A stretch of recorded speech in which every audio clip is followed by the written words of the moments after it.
一场无声的战争正在全球舞台激烈上演，中美博弈。这不是电影里的刀光剑影，而是经济、科技与治理的生死较量。关税大战第一季刚画下句点，但更大的悬念如乌云压顶，为何两国尚未滑向热战？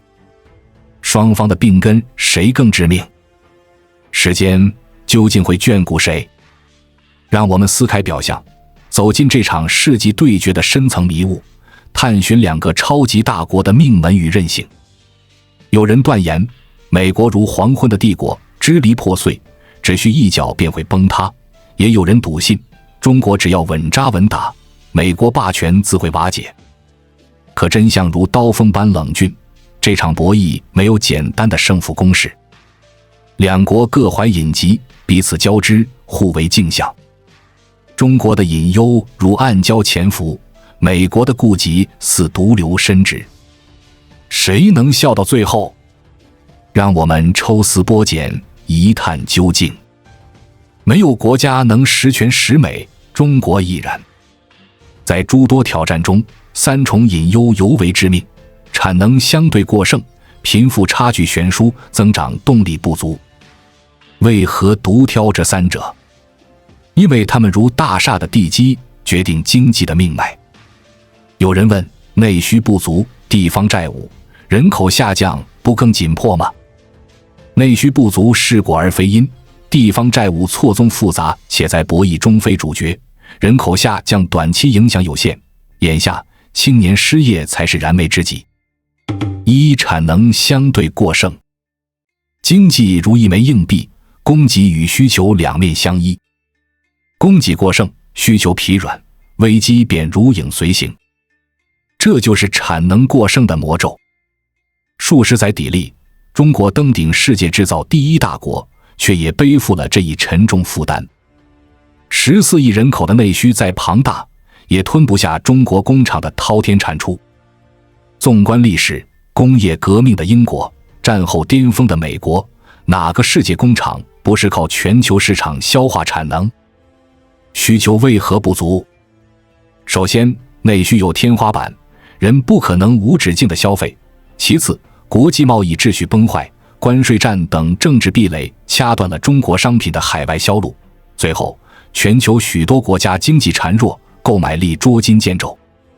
举例来说，粮食从普通杂交水稻升级为响水一等供米，价格可翻数倍；游戏玩家从老旧电脑玩小游戏，到用顶级显卡畅玩最新大作，消费拉动判若云泥。可若囊中羞涩，欲望再炽热，也只是空谈。过剩的后果如多米诺骨牌，企业陷入价格内卷，利润被榨干，就业压力如山。统计曾短暂披露18至24岁非在校青年失业率约 20%， 后悄然隐身。更致命的是，通货紧缩，供过于求压低价格，收入萎缩，消费更弱，恶性循环如沼泽，吞噬经济活力。产能过剩不是小病，它直刺经济的心脏。过剩根植于中国世界工厂的结构性定位。全球化的黄金时代，中国靠出口驱动增长，但如今保护主义抬头，需求端被人为压缩。内需虽潜力巨大，却受制于消费习惯与收入分配。提升内需的本质是让普通人敢花钱、有钱花，这又绕回了贫富差距与增长动力的问题。过剩的解法不仅是开拓新市场，更需从供给侧改革，优化产业结构，避免低端重复建设。可这谈何容易？全球需求疲软的现实如一道无形的铁幕。短期内调整产能布局，培育高端制造是出路，但需顶住外部压力。长期看，全球经济复苏是关键，可这非一国能控。二、贫富差距悬殊。贫富差距如一道深河。几年前，共同富裕被高声疾呼，互联网巨头纷纷抛出100亿、1000亿基金。可如今，这声音渐弱。为何？答案刺痛人心，资本论了。一本名为《21世纪资本论》的书揭露残酷真相：除非世界大战，单靠一国之力，贫富差距几乎无解。资本无国界，富人转移资产、避税、换国籍如探囊取物，税率太高，他们一走了之，奔向避税天堂。贫富差距为何致命？它窒息内需。有人夸中国储蓄率全球居首，可这数字有猫腻：一是个人与企业储蓄混淆，二是财富囤积于少数人之手。西方国家10%的人掌控90%财富，一半人净资产为零。中国虽为如此极端，差距却也刺目。底层攒不下钱，中产不敢花，富人挥金如土，内需怎能不萎靡？差距的根源在于资产增值速度碾压收入与人口增长。房产、股市飙升，富人乘风破浪，普通人却在岸边苦等涓滴。这是个全球性顽疾，中国并非最糟，但感受最深。国家曾以扶贫攻坚，激进消灭极端贫困，展现治理魄力，但共同富裕远非一日之功。税收调节、财富再分配需精准施策，可资本外逃与避税手段层出不穷，治理如与幽灵作战。更深层看，差距不仅是经济问题，更是社会稳定之患。若底层丧失希望，凝聚力将如沙堡崩塌。短期可通过教育、医疗等公共服务均等化缓解矛盾，长期需改革收入分配与资本市场规则，可这需平衡效率与公平，难度如攀天梯。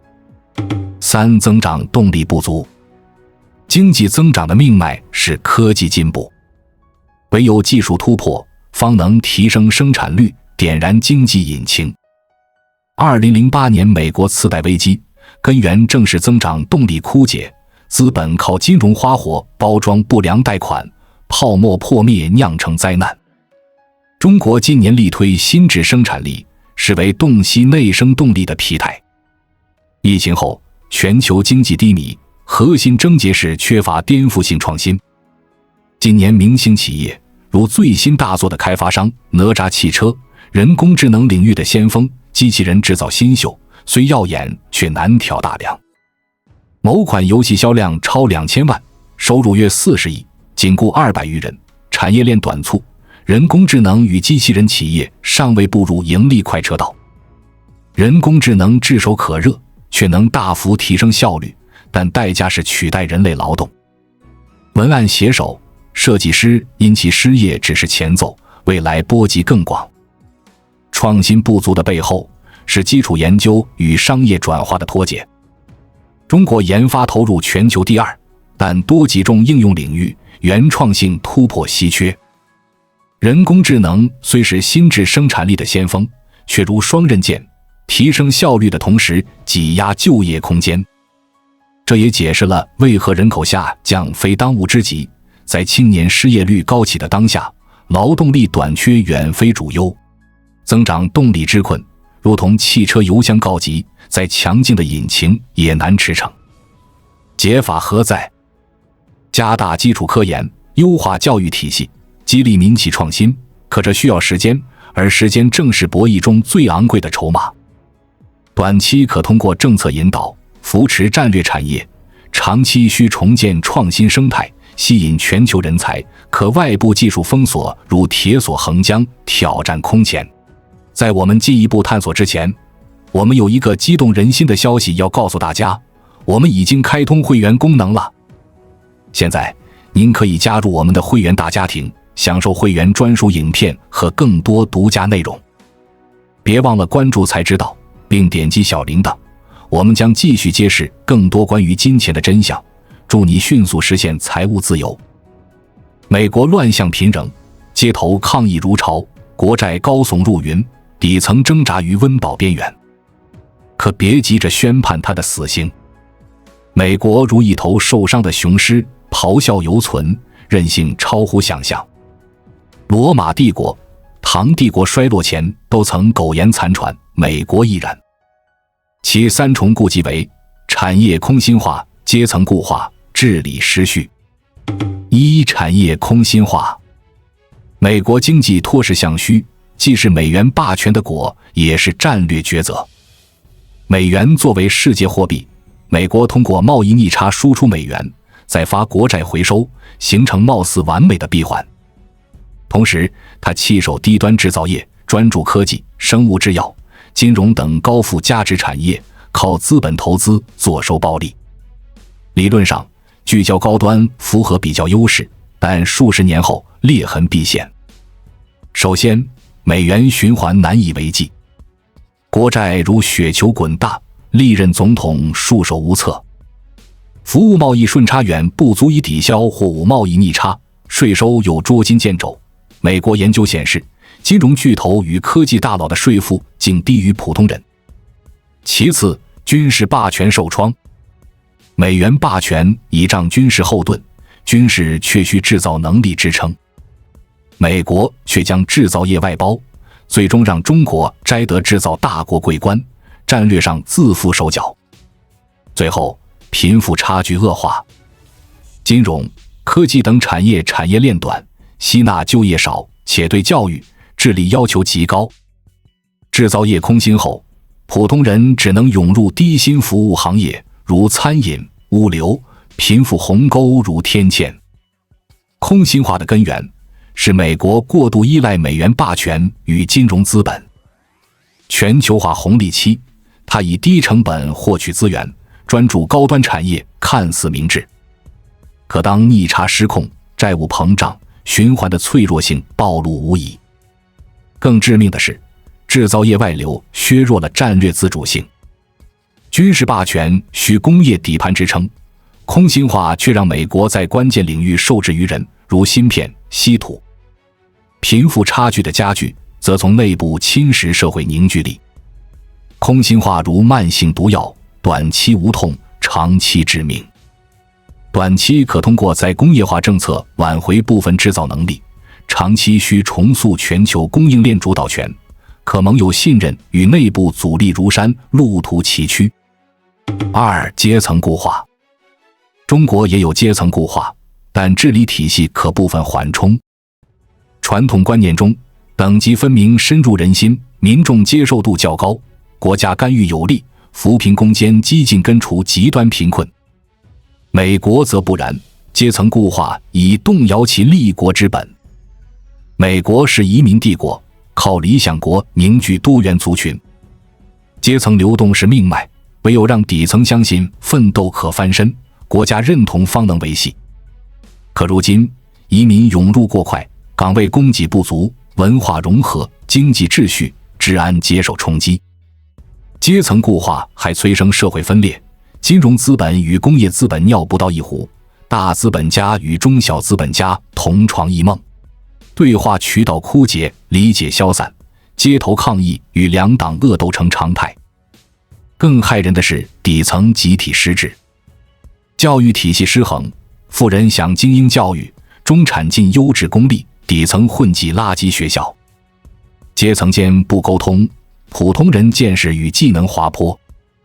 疫情期间，有人引消毒水抗病毒，荒诞却真实。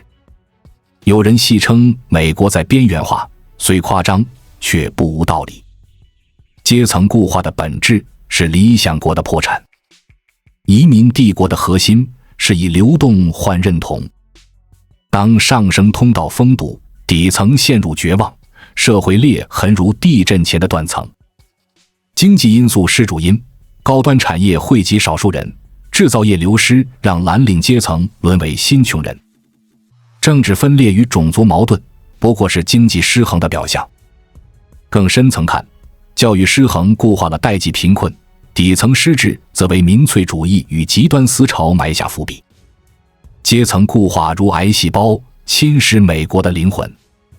短期可通过教育改革与社会福利缓和矛盾，长期需重建经济公平，可既得利益集团的阻挠如铁壁，改革举步维艰。三、治理失序。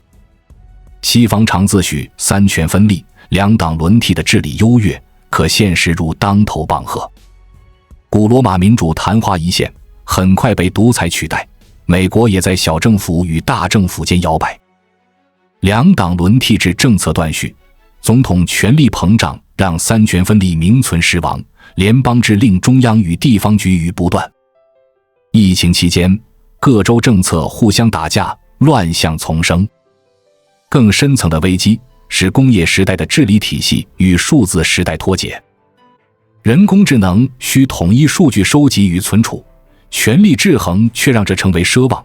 美国海关加征关税的执行都困难重重。人工智能还催生假新闻、假视频泛滥，治理难度如登天。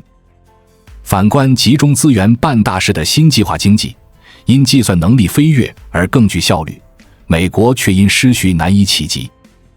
治理失序的根源是制度的老化与碎片化。两党恶斗让政策如钟摆摇摆，短期利益压倒长期规划。联邦制虽赋予地方活力，却在危机中暴露协调无能。数字时代的治理需高效统筹与强力执行，美国的分散体系却如老旧机器滋滋作响。假信息泛滥更如病毒，侵蚀公众信任。失序不仅是效率问题，更是国家能力的折损。在博弈中，治理力及竞争力，美国的裂缝正被对手窥视。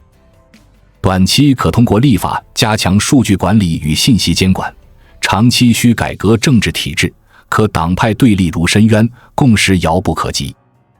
一个耐人寻味的谜团：近2年，美国失业率低，消费指数高，经济看似生机勃勃，可执政党却在大选中折戟。经济向好，执政党怎会失利？有人怀疑数据造假，但大规模造假难度极高。真相更残酷，经济红利集中于少数人，普通人未蒙其惠。财富分配失衡，底层民怨沸腾，选票成了泄愤的武器。这也揭示了博弈的复杂性。美国经济仍具韧性，却掩盖不了内伤。美国经济的健康如海市蜃楼，低失业率背后是低薪岗位的激增，高消费指数靠的是债务堆积与富人挥霍。货币宽松政策短期刺激经济，长期埋下通胀与泡沫隐患。更关键的是，经济表象无法掩盖社会撕裂，阶层固化与治理失序让增长的果实难以普惠。这正是美国在博弈中的软肋，外强中干，底盘不稳。短期看，经济韧性为其赢得时间；长期观，内部裂痕若不修复，霸权根基将动摇。反观中国，隐忧虽深，治理体系却更具弹性。集中力量办大事的能力，让中国在危机中展现韧性。扶贫攻坚、基建狂飙皆是例证。可隐忧如暗雷，产能过剩需全球市场疏解，贫富差距待系统性改革，增长动力靠创新破局。博弈的本质是时间与执行力的赛跑。中国的优势在于战略定力，美国的筹码则是技术底蕴与全球盟友。最后，谈及治理与期待。有人抱怨中国的不公，幻想换个模式能改天换地。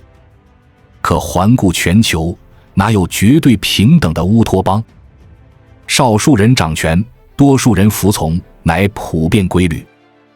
中国的治理体系在大国中已属高效，换个主子的美梦不过镜花水月。博弈未到终局，胜负未分，两国各有命门，也各怀韧性。时间会给出答案，但主动权永远属于更清醒、更果决的一方。关注我，我是才知道，带你解锁更多金钱的真相。